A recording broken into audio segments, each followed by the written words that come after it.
tout de suite la revue d'actualité.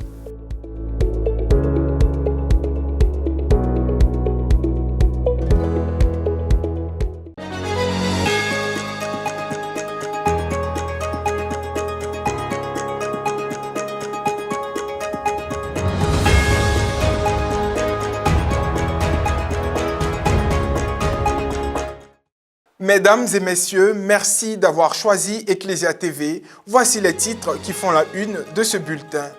La 73e journée mondiale des malades de la lèpre a été célébrée le dimanche 26 avril dernier à la cathédrale Saint-Jean-Marie Vianney d'Agboville.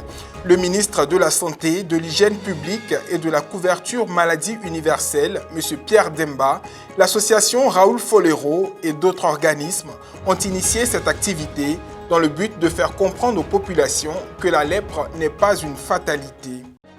Dimanche 26 avril, quatrième dimanche du temps de Pâques, c'est en ce jour que l'Église catholique a mis à l'honneur les vocations. Sur la paroisse Saint-José Maria Escriva d'Odiéné, cette journée a été marquée par la fête de la charité, organisée en vue de démarrer les travaux de construction de l'Église. Démarrons à présent avec un point de société. Élargissons notre cœur, mobilisons d'autres volontés et ensemble bâtissons une Côte d'Ivoire sans lèpre est le thème qui a conduit la 73e journée mondiale des malades de la lèpre tenue le dimanche 26 avril 2026 à Agboville, précisément à la cathédrale Saint-Jean-Marie Vianney. Ministres, organismes de prise en charge des malades de la lèpre et société civile ont saisi cette opportunité pour mettre en lumière les partenaires du système. Découvrons en plus dans ce reportage du service de communication diocésain d'Agboville, commenté par Morel Poti. Dans le diocèse d'Agboville, l'esplanade de la cathédrale Saint-Jean-Marie Vianney a abrité le dimanche 26 avril dernier la 73e journée mondiale en faveur des malades de la lèpre. L'organisation de cette journée a été rondement menée par le programme national d'élimination de la lèpre en accord avec M. Pierre Demba, ministre de la Santé, de l'Hygiène publique et de la couverture maladie universelle sous le thème « Élargissons notre cœur, mobilisons d'autres volontés et ensemble bâtissons une Côte d'Ivoire sans lèpre ». La journée de la lèpre a été vécue à la suite d'une messe officiée par le père Sébastien Akele, curé de la paroisse Saint-Jean-Marie Vianney. Lors de son homélie, il a rappelé que Jésus est le bon pasteur par excellence. Jésus est présenté comme le bon berger et la porte des brebis. Jésus est le berger, car il donne sa vie pour ses brebis. Il est la porte, car lui seul peut conduire à la vie. Il remplit pleinement son rôle, garder les brebis en vie, les défendre de tous les dangers et s'offrir pour elles. La croix est la preuve qu'il est ce bon berger. La célébration s'est poursuivie par les allocutions et distinctions des différents partenaires et organisateurs. L'autre point saillant a été la remise de trophées aux vainqueurs de la journée sportive tenue dans le cadre de la dite journée et la distribution de dons aux malades. Le ministre Pierre Demba a quant à lui rassuré son auditoire de la prise en charge effective et gratuite des soins pour les personnes atteintes de la lèpre. Ce que vous devez savoir, c'est que je veux vous dire qu'avec force, que la lèpre se guérit et elle se guérit très bien dans notre pays. Elle se guérit grâce à un traitement qui est gratuit, disponible dans nos structures de santé. Et je peux vous affirmer que nos structures de santé, y compris le PHM Raoul Folero, a les meilleurs plateaux techniques et les meilleurs professionnels pour donner les soins aux malades.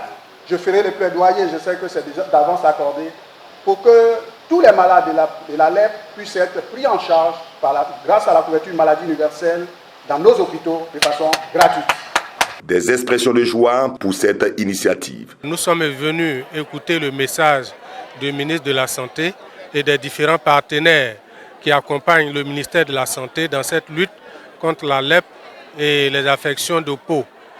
Nous avons retenu l'essentiel, c'est qu'ensemble nous devons nous mettre ensemble pour que nous puissions booster cette maladie afin que nous ayons 0 cas en Côte d'Ivoire. C'est un grand honneur pour nous, la Fondation Raoul Folero, d'avoir eu ce tableau d'honneur. Vraiment, nous disons merci à toute la délégation du programme lèpre et du ministère de la Santé, en particulier son ministre Pierre Demba, le docteur Dizoué, le coordonnateur du programme LEP et à tous les autres partenaires. D'un commun accord, l'objectif fixé par le ministère de la Santé, de l'Hygiène publique et de la couverture maladie universelle et l'association ivoirienne Raoul Folero est 0 cas de lèpre à l'horizon 2030.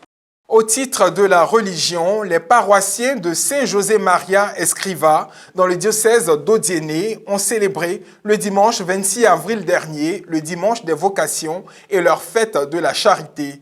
Des prières pour susciter de saintes vocations et la vente d'objets de piété ont été au programme de cette Eucharistie particulière. On en sait plus dans cet élément du service de communication diocésain d'Odiéné, commenté par Alex Bakobasso.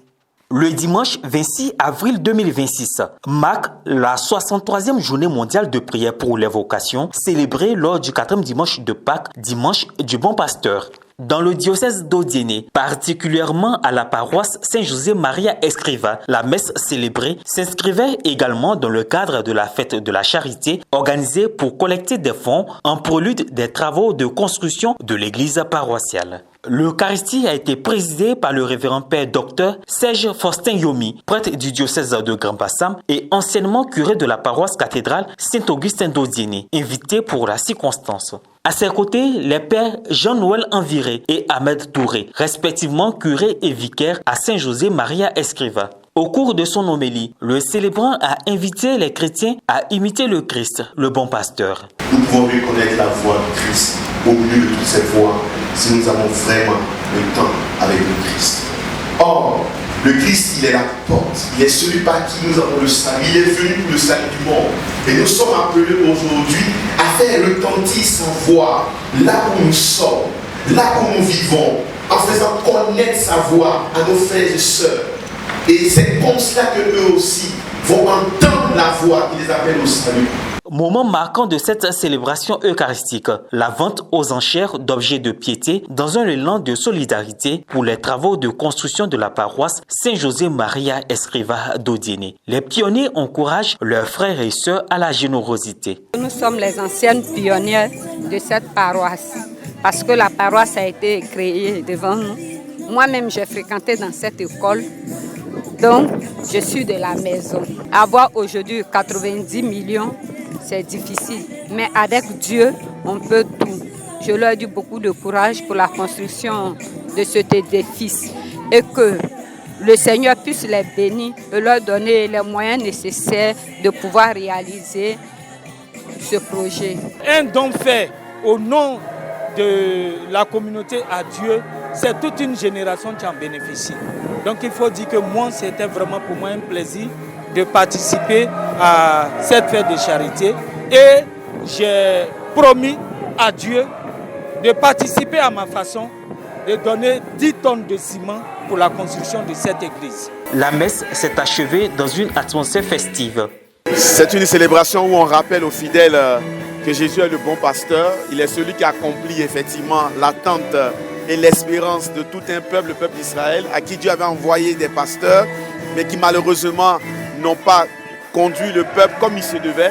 Je pense que la fête de la charité, c'est une occasion où l'Église, où les fidèles de l'Église font un arrêt pour rendre grâce à Dieu pour tout ce qu'il a accompli dans leur vie et expriment cette reconnaissance à travers une forme de charité, une forme de don qu'ils font à partir de tout ce que vous avez vécu au cours de cette messe-là. Cette fête de charité, célébrée lors du dimanche des vocations, fait partie des activités au programme du jubilé de Christ de la paroisse, dont la clôture est prévue pour le samedi 5 juillet prochain.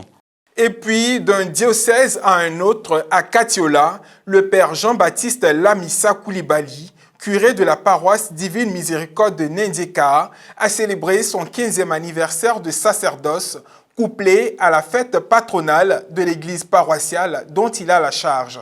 Les festivités, déroulées du 11 au 12 avril dernier, ont démontré le grand amour des fidèles catholiques envers leur père curé et leur paroisse. Serge Alain Thiémon, correspondant diocésain de Katiola, Jean-Jacques Adadé.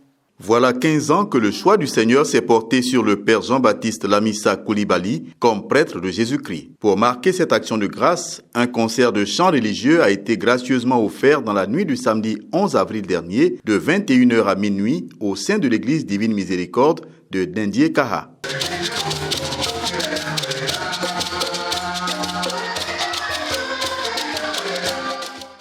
Le lendemain, dans la matinée du dimanche 12 avril 2026, c'est par la méditation du chapelet de la Divine Miséricorde à travers les rues du village au son de la fanfare qu'a débuté la célébration de l'événement couplé à la fête patronale.